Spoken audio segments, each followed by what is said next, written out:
this right here. Go to 2 Kings 17 in your Bible, if you would. 2 Kings 17. And again, the Patch Club's coming in here about 10 till, so I got about 20 minutes. So can y'all listen fast? Because I can talk fast. Matter of fact, it's been proven, the faster somebody talks, usually you can hang with it better. Did y'all know that? If somebody gets up here and says, turn in your Bible to 2 Kings 17. Okay, about 2 or 3 minutes of that, what's happening to you? I mean, you're out of it, okay? So what we want to do here is we try to keep you lively. They taught me in Bible college doing practice preaching. There's nothing wrong with walking around. I mean, if you want to stay behind the pulpit, that's fine. One reason I walk around is because it helps change your eyesight a little bit. And if I have to, then I can come down here and look at you. If you're doing something, then I can come down here and look at you and see what's going on. Or if you're falling asleep, I can kind of come up here and take a song book and there you go, if necessary. But anyhow, so we try to do that. So if y'all can listen fast, I'll talk fast, and we won't even get halfway through this anyhow. But still, we're gonna do what we can. Okay, 2 Kings 17. Y'all got it? This is where we've been. We've been trying to study the northern kingdom on Wednesday nights, the southern kingdom, Judah, on Sundays. And so we're going to continue that tonight. 2 Kings 17, verse 21. For he rent Israel, the he is God, from the house of David, and they made Jeroboam the son of Nebat king. And Jeroboam drave Israel from following the Lord and made them sin a great sin. Now, this is being written about 722 BC, 200 and some odd years after Jeroboam was around. Do y'all think it matters what kind of leaders you have? Yes. Y'all think it matters? It definitely matters. We had an election yesterday. It matters what kind of leaders you have. Now, again, we don't place our trust totally in men, of course. You understand where I'm coming, where I want to say that. But yet, God does send leaders. And you can go back to the slide of the Judah kings, Matt, if you would. There you go. All right. Notice on this slide here, you got some good ones and some bad ones. What happened when the bad ones were in charge? Well, the people got away from the Lord. What happened when the good ones were in charge? They came back to the Lord. Just that simple. And so it does matter what kind of leaders you have. Okay, you can go back to that golden calf thing. And so here we have Jeroboam, who has taken over the northern kingdom. And now this is being written after the northern kingdom has been taken away, or in the process of being taken away by Assyria. 200 and something years after Jeroboam started all this, we're still talking about Jeroboam. It says that Jeroboam drove, like you drive cattle basically. He drave Israel from following the Lord and made them sin a great sin. It does matter what leaders do. It does matter how they live their lives. For the children of Israel walked in all the sins of Jeroboam which he did. They departed not from them until the Lord removed Israel out of his sight, as he had said by all his servants the prophets. So was Israel carried away out of their own land to Assyria unto this day. Those 10 northern tribes were removed and then just basically lost out into other lands and really never came back to Israel. All right, the people of Judah are going to be taken away by Babylon, and they eventually come back. But the people of Israel basically were lost and gone. And it's all from the sins of Jeroboam. Now, who was this Jeroboam fellow? Now, if you've been with us the whole time, when we first started, we talked about Jeroboam. So I'm going to remind you a few things about Jeroboam, because when the people of the northern kingdom, Israel, were taken away, what did they say was the reason? Because of Jeroboam. Do you know a leader can actually ruin something for people for years on end? For years on end? And of course, we know that none of these other kings who took over ever said, I'm going to stop this silliness, we're going to break this cycle, and we're going to serve the Lord. They all fell right in line to the sins of Jeroboam, but the sins of Jeroboam led them all down the wrong path to where it would be like me and you today, some foreign nation coming into America. And by the way, don't think that cannot happen if God would allow it to happen. Some foreign nation coming into America and toting us off to somewhere overseas or something. It would just be like that. Now, that doesn't sound real exciting, does it? Not at all. But I'm going to tell you, that's exactly what happened. These people who were living in Samaria, in the land of Israel, the northern kingdom, were not living there anymore. They were put out other places. Many of them probably taken away from their families. Why? Sins of Jeroboam. Let me ask you this. Do you think it matters how you live your life for your family? Do you think it matters? Listen to me. It matters how mama and daddy live. You know, what's interesting to think about is what we do in moderation, our kids will end up doing in excess. If we don't put the things of God first in our life, and God is kind of, well, you know, if it fits in my schedule or whatever, and we put other things ahead of God, I'm talking about his mama and daddy, then you know what's going to happen to the kids?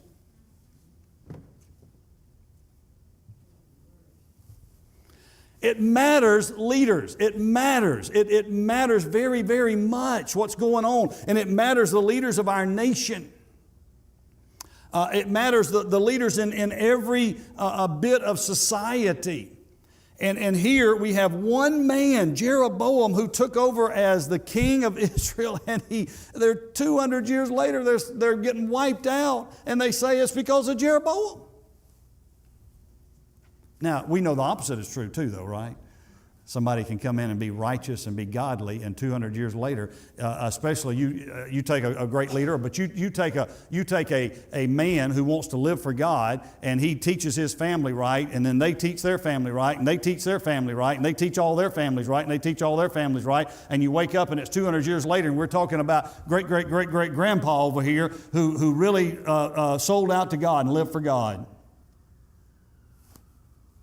It can happen. Or maybe grandma, you know, if not grandpa. And it can happen. It makes a difference. Now, let's remind ourselves of Jeroboam here a little bit. Go back to 1 Kings, if you would. Go back to 1 Kings, chapter number 11. We're to the point to where the northern kingdom is over. Assyria has come in and taken them out. Why? Because of Jeroboam. And then all these other kings. And all these people who let it happen, by the way. You don't see a whole lot of the people rising up against it either. They just all fell in line. I mean, it says he drave them. He made them sin against the Lord. Look at 1 Kings chapter 11. 1 Kings chapter 11. Go down to verse 26. And Jeroboam the son of Nebat, an Ephrathite of Sereda, Solomon's servant, whose mother's name was Zeruiah, a widow woman, even he lifted up his hand against the king.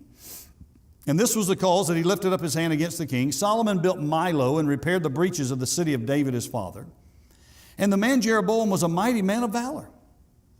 All right, so we already know something about Jeroboam, that he was a mighty man of valor. He was a good soldier. And he was well known and well respected.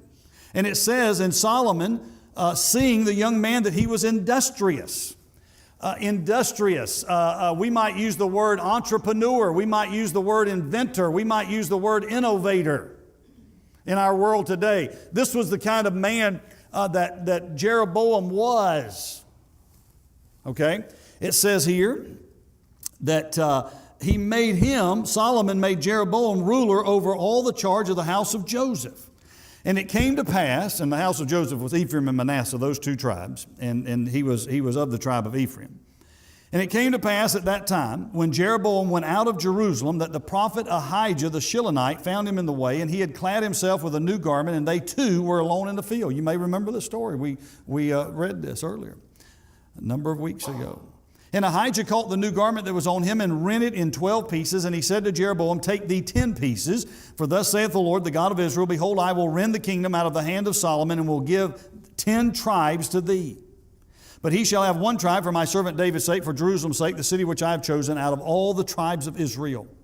Because that they have forsaken me and have worshipped Ashtoreth, the goddess of the Zidonians, Chemosh, the god of the Moabites, Milcom, the god of the children of Ammon, and have not walked in my ways to do that which is right in mine eyes and to keep my statutes and my judgments, as did David his father.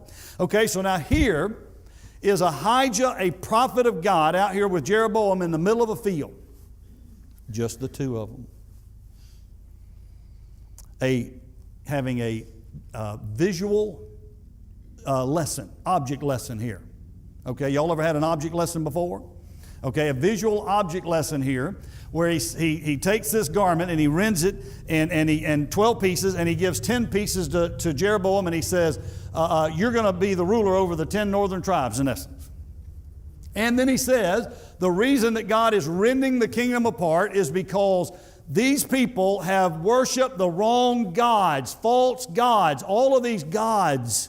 And he named them. Now you would think Jeroboam would be thinking in his mind, he says, okay, I don't want that to happen to me. Wouldn't you think that would be normal? Wouldn't you want to say that?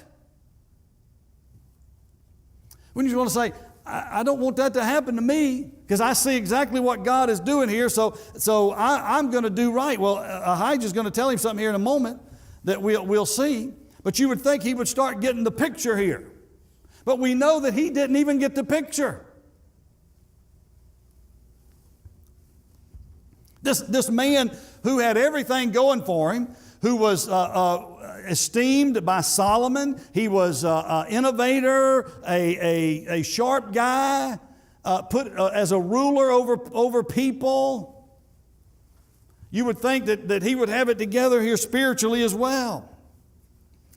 Verse 34, howbeit I will not take the whole kingdom out of his hand, but I will make him prince all the days of his life for David my servant's sake, whom I chose. By the way, there's kind of what I was talking about earlier, somebody who did right. Now David had his faults, of course, but yet he was a man after God's own heart, and he did right. And why did God keep that line going? For David's sake. Why did God remove Israel out of the land of Samaria? Because of Jeroboam. Who would you rather be? Would you rather be God saying, I have preserved this seed because of my son David, or I've wiped this crowd out because of Jeroboam? Which one would you rather be? All right. Notice verse 35, but I will take the kingdom out of his son's hand and will give it unto thee, even 10 tribes.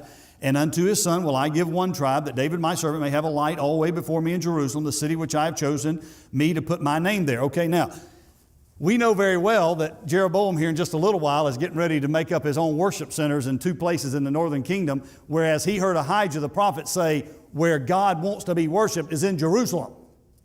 He didn't say it just once, he said it twice so far. You'd think, have you ever looked at somebody and say, man, they're listening to me, but are they really hearing what I'm saying?